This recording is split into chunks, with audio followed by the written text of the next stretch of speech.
नमस्कार, मैं शिल्पा शर्मा। ये है हिमाचल 365 और आप देख रहे हैं हिलकर्स न्यूज। तो चलिए शुरू करते हैं आज के मुख्य समाचार। दुनिया के सबसे लोकप्रिय नेता बने प्रधानमंत्री नरेंद्र मोदी दुनिया के 13 दिग्गज राष्ट्र प्रमुखों को पीछे छोड़ा। घायल हो जाऊं तो सिर में गोली मार देना, मैं तालिबान के सामने कभी आत्मसमर्पण नहीं करना चाहता। हिमाचल के 18 गुरुओं को सम्मान, 17 को राज्य, 1 को मिला राष्ट्रीय शिक्षक पुरस्कार। 219 ने हराया कोरोना, 96 नए मामले आने से 1633 पहुंचे एक्टिव केस। हिमाचल प्रदेश में आज से 3 दिन भारी बारिश का अलर्ट। लंगर में लगा राजनीति का तड़का। महात्मा गांधी की प्रतिमा के सामने विक्रमादित्य ने समर्थकों के साथ किया मौन प्रदर्शन। भारतीय खिलाड़ियों ने बदला इतिहास, 5 स्वर्ण सहित 19 पदक जीत बनाया रिकॉर्ड। अब खबरें विस्तार से। दुनिया के सबसे लोकप्रिय नेता बने प्रधानमंत्री नरेंद्र मोदी दुनिया के 13 दिग्गज राष्ट्र प्रमुखों को पीछे छोड़ा। प्रधानमंत्री नरेंद्र मोदी की लोकप्रियता देश ही नहीं बल्कि वैश्विक स्तर पर भी काफी बढ़ रही है। सर्वे में नरेंद्र मोदी अप्रूवल रेटिंग में सबसे आगे हैं। सर्वे में प्रधानमंत्री नरेंद्र मोदी ने अमेरिकी राष्ट्रपति जो बाइडेन और ब्रिटेन के प्रधानमंत्री बोरिस जॉनसन समेत दुनिया के 13 दिग्गज राष्ट्र प्रमुखों को पीछे छोड़ दिया है। इस सर्वे में पीएम मोदी की अप्रूवल रेटिंग सबसे अधिक 70% है। सर्वे के दूसरे नंबर पर मैक्सिको के राष्ट्रपति लोपेज ओबारडोर 64% और तीसरे नंबर पर इटली के पीएम द्रागी 63% है। घायल हो जाऊं तो सिर में गोली मार देना, मैं तालिबान के सामने कभी आत्मसमर्पण नहीं करना चाहता। अफगानिस्तान पर इस वक्त तालिबान का कब्जा है। रोज अफगानिस्तान से तालिबान जुल्म की अलग अलग कहानियां सामने आ रही है।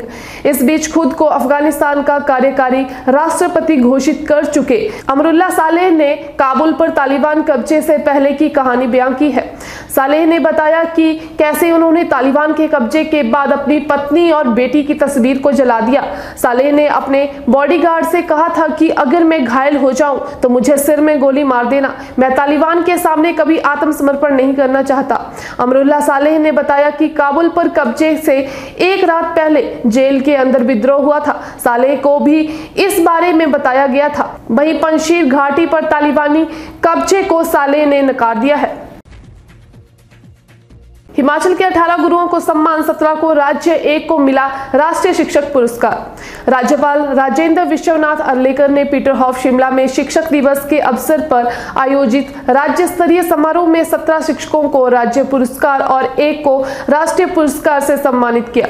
राज्यपाल ने पूर्व राष्ट्रपति स्वर्गीय डॉक्टर एस राधाकृष्णन को भावभीनी श्रद्धांजलि अर्पित की, जिनका जन्म दिवस देश भर में शिक्षक दिवस के रूप में मनाया जाता है। उन्होंने कहा कि डॉक्टर राधाकृष्णन एक सत्यनिष्ठ व्यक्ति, शिक्षाविद और सफल प्रशासक थे। उन्होंने कहा कि हमारी प्राचीन संस्कृति में गुरु को भगवान का दर्जा दिया गया है, क्योंकि गुरु के बिना कोई भी कार्य पूर्ण नहीं होता है। गुरु और शिक्षक के रिश्तों में निरंतरता होती है और इस दृष्टि से शिक्षक की भूमिका मार्गदर्शक के रूप में और अधिक बढ़ जाती है। राज्यपाल ने पुरस्कार विजेताओं को बधाई देते हुए उन्होंने शिक्षक समुदाय से और अधिक प्रतिबद्धता और समर्पण भाव से काम करने का आग्रह किया। इस अवसर पर राज्यपाल ने स्मारक का विमोचन भी किया। 219 ने हराया कोरोना, 96 नए मामले आने से 1633 पहुंचे एक्टिव केस। हिमाचल प्रदेश में कोरोना संक्रमण से रविवार को कांगड़ा में 62 वर्षीय पुरुष व शिमला में 64 वर्षीय महिला की मृत्यु शिमला में हुई है। इसके बाद कोरोना संक्रमण से दम तोड़ने वालों का कुल आंकड़ा 3595 तक पहुंच गया है। इसके अलावा प्रदेश में कोरोना के 96 नए मामले दर्ज किए गए हैं, जबकि एक्टिव केस का कुल आंकड़ा 1633 तक पहुंच गया है। रविवार को बिलासपुर में 11, चंबा में 4, हमीरपुर में 5, कांगड़ा में 22, कुल्लू में 5, मंडी में 22, शिमला में 12, सोलन में 14 व ऊना में 1 नया मामला दर्ज किया गया। किन्नौर, लाहौल स्पीति व सिरमौर में रविवार को कोई भी मामला नहीं आया। ठीक होने वालों का आंकड़ा 219 रहा है।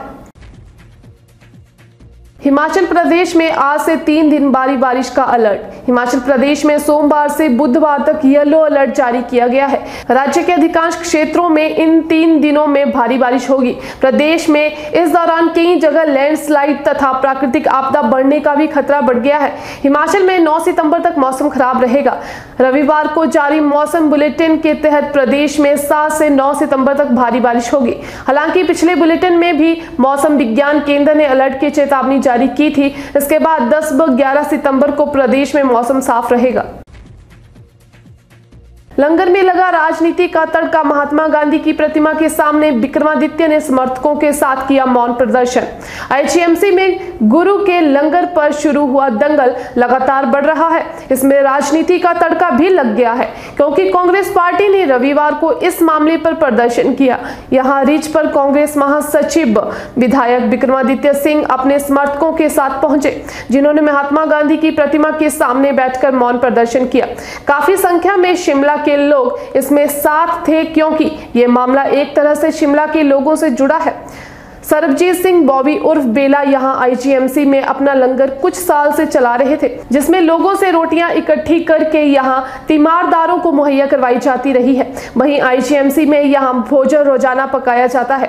खासकर कैंसर के मरीजों के साथ आने वाले तीमारदारों के लिए ये सेवा शुरू की गई, जो काफी ज्यादा बढ़ गई थी। गुरु के इस लंगर के लिए पूर्व सरकार ने आईजीएमसी में इजाजत दी, मगर लिखित में कुछ नहीं था, जिसके चलते शनिवार को आईजीएमसी प्रशासन ने इसे यहां से खाली करवा दिया। इससे भड़की कई संस्थाओं ने जहां इसका विरोध शुरू कर दिया है, कई दूसरी संस्थाएं, सामाजिक सेवा से जुड़े लोग इस लंगर को लेकर सरबजीत सिंह के पक्ष में हैं और प्रशासन का विरोध कर रहे हैं। ये शिमला में एक बड़ा मुद्दा बनकर उभरा है। भारतीय खिलाड़ियों ने बदला इतिहास, 5 स्वर्ण सहित 19 पदक जीत बनाया रिकॉर्ड। टोक्यो पैरालंपिक का रविवार को समापन हो गया। क्लोजिंग सेरेमनी में अबनी लेखरा भारतीय दल की ध्वजावाहक बनी। 19 साल की इस शूटर ने टोक्यो में 1 गोल्ड सहित 2 मेडल जीते। अबनी ने SH1 कैटेगरी के 10 मीटर एयर पिस्टल में गोल्ड मेडल और 50 मीटर राइफल 3 पोजीशन में ब्रॉन्ज मेडल जीता। भारत ने इस बार 5 गोल्ड सहित 19 मेडल जीते। ये पैरालंपिक में भारत का अब तक का सर्वश्रेष्ठ प्रदर्शन है।